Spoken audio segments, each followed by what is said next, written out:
नमस्कार दोस्तों, मैं मनोज मुसाफिर साहू नेशनल आवाज़ यूट्यूब चैनल पर आप सभी का स्वागत करता हूं।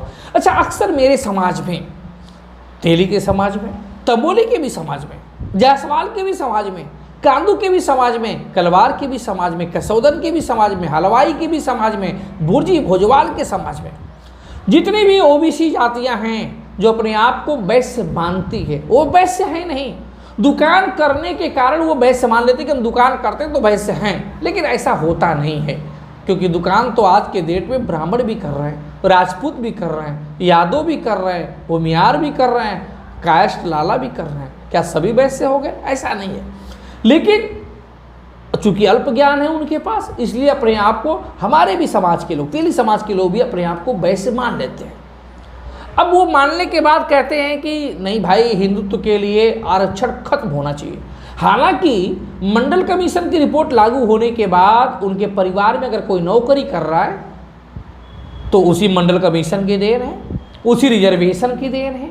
लेकिन इसके बावजूद भी उनके दिमाग में ये बात नहीं घुसती और वो आरक्षण का विरोध करते हैं। कहते नहीं आरक्षण खत्म होना चाहिए। हमारे भी समाज के लोग कहते हैं आरक्षण खत्म होना चाहिए। तर्क पूछिए तो तर्क नहीं मालूम है उनको, तथ्य पूछिए तथ्य नहीं मालूम है। कहते नहीं जो पढ़े लिखेगा वो बनेगा। अरे भाई, मैं बार बार एक चीज़ समझता हूँ, लेकिन मनोज मुसाफिर अकेला क्या करेगा बताइए। मैं बार बार समझाता हूँ कि आप बताइए, अगर दंगल लड़ाना है, कुश्ती लड़ाना है, तो 40 किलो वेट वाले बच्चे को क्या 70 किलो वेट वाले बच्चे से आप कुश्ती लड़ा देंगे? क्या 10 वर्ष वाले बच्चे का मुकाबला आप 22 वर्ष वाले बच्चे से आप कर देंगे? नहीं कर सकते ना।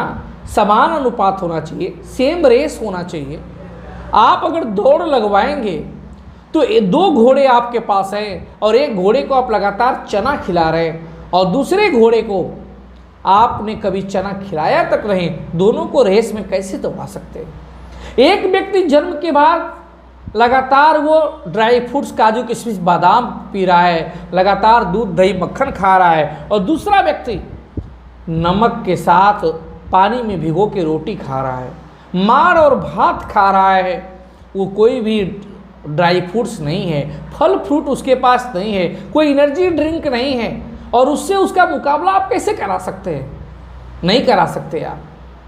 जिस जातियों को आरक्षण नहीं मिलता है, उन जातियों के लोगों के पास 1 पीढ़ी 2 पीढ़ी पीछे जाकर देखिए कि क्या उनकी पुश्तैनी हकीकत थी, कौन लोग थे, वो किस प्रकार से थे, और उनसे मुकाबला आप करेंगे। उनके 2 पीढ़ी कायस्थ परिवार में, ब्राह्मण परिवार में जाएंगे, 2 पीढ़ी पहले भी उनके पास मास्टर की डिग्री थी। लेकिन आप, मैं अपने समाज के लोगों से पूछ रहा हूँ, आप बताइए आपके 2 पीढ़ी पहले कौन से दादा परदादा आपके ग्रेजुएट थे, पोस्ट ग्रेजुएट थे? कौन थे बताइए? 90% लोगों के तो कक्षा 8 भी पास नहीं थे दादा परदादा। और बात करते कि नहीं, बंद करना चाहिए, अल्प ज्ञान से अच्छा है चुप रहना चाहिए। नहीं हो तो मनोज मुसाफिर की बात को सीरियसली और ध्यानपूर्वक सुनना चाहिए। मैं आपको एक वीडियो दिखा रहा हूँ। ये दिल्ली यूनिवर्सिटी के प्रोफेसर साहब हैं, जाति से ब्राह्मण हैं, लेकिन दिल बड़ा रख के बहुत बड़ी बात कह रहे हैं। पहले उस वीडियो को आप देख लीजिए, फिर मैं उसकी बात आरक्षण की चर्चा करूँगा। मेरा ही आप उदाहरण लीजिए। मेरे दादा के पास 200 एकड़ से ज़्यादा ज़मीन थी, यानी उनकी अपनी ज़मीन नहीं थी। जाति के कारण वो पेशवाई जो हुकूमत थी उसके तहत उनको पेशवाओं के लिए टैक्स इकट्ठा करने के लिए ये हक दिया गया था इस ज़मीन पर। तो जाति के कारण उनके पास ज़मीन थी। उस ज़मीन में से कुछ, मेरे दादाजी कुछ ज़्यादा होशियार नहीं थे, तो नए कानून जब आए आज़ादी के बाद तो बहुत सारी ज़मीन उसमें से चली गई। तो लेकिन फिर भी जो कुछ भी बचा था उसमें से कुछ ज़मीन बेच के मेरे पिताजी को और मेरे एक चाचा को, एक को मेरे पिताजी को इंजीनियर बनाया, एक को डॉक्टर बनाया। तो इंजीनियर का बेटा मैं, तो मुझे लगता है कि मेरा जाति से क्या लेना देना, मैं तो मेरिट का पुतला हूं। लेकिन मैं मेरिट कैसे पा सका? महंगे स्कूल और अच्छे कॉलेज में मैं कैसे जा पाया? क्योंकि मेरे पिताजी इंजीनियर थे। मेरे पिताजी इंजीनियर कैसे बने? क्योंकि मेरे दादा के पास जमीन थी। मेरे दादा के पास जमीन क्यों थी? क्योंकि उनकी जाति फलान थी। कुछ और जाति होती तो उनके पास कोई जमीन नहीं होती और मैं यहाँ नहीं बैठा होता। लेकिन मेरी पीढ़ी तक आते आते ये जो मेरिट की भाषा है ये इतनी सुदृढ़ हो गई और लोग वाकई, ये मुझ जैसे लोग वाकई ये मानने लगे कि ये वो कुछ जो कुछ भी है वो केवल और केवल मेरिट के कारण है, उनका जाति से कुछ लेना देना ही है।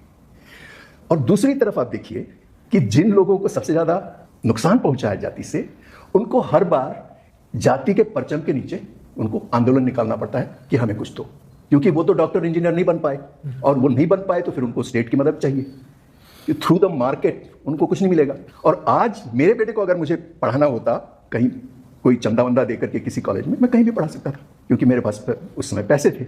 इस वीडियो में प्रोफेसर साहब डायरेक्ट साफ साफ कह रहे हैं, बहुत बिना सोचे समझे कह रहे हैं कि भाई आरक्षण होना चाहिए। अब वो अपना एग्जाम्पल खुद का देते हैं, कहते हैं मैं प्रोफेसर हूँ, मेरे जो दादाजी थे अंग्रेजों के ज़माने में उनके पास 200 एकड़ ज़मीनें थी। अब बताइए आपके दादा के पास 200 एकड़ ज़मीनें थी? वो कह रहे हैं कि मेरे दादा के पास 200 एकड़ ज़मीनें थी, और ज़मीनें होने के बाद जब इतना पैसा था तो उन्होंने अपने बच्चों को पढ़ाया लिखाया। हमारे पिताजी 2 भाई थे, मेरे पिताजी इंजीनियर बने और दूसरे मेरे जो चाचा थे वो डॉक्टर बने। उनके पास पैसा था, ज़मीनें थी, इसलिए वो बच्चों को पढ़ा लिखा गए, इतनी अच्छी शिक्षा दे गए।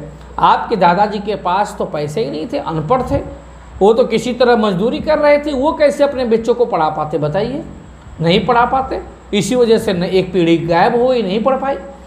अब फिर आगे कह रहे हैं कि जब मेरे पिताजी इंजीनियर बन गए तो उन्होंने मुझे भी अच्छे स्कूल में पढ़ाया, महंगे स्कूल में पढ़ाया। अब बताइए वो अच्छे और महंगे स्कूल में पढ़ा पाए क्योंकि उनके पास संपत्ति थी, खेती थी, पैसा था, नौकरी था। आपके दादा परदादा के पास कितनी ज़मीनें थी और कितने लोगों के पास ज़मीनें थी, कितने बड़े व्यवसायी थे, कितने बड़े उनके पास धनाढ्य था, वो कितने अपने बच्चों को पढ़ा पाते हैं।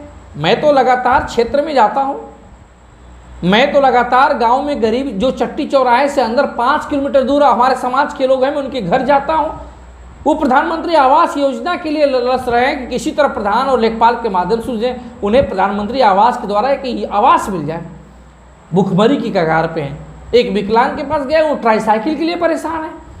तो बताइए कि उनकी पीढ़ी आज ये स्थिति है, 2 पीढ़ी पहले जाइए, कहाँ से उनके पास आ जाएगा?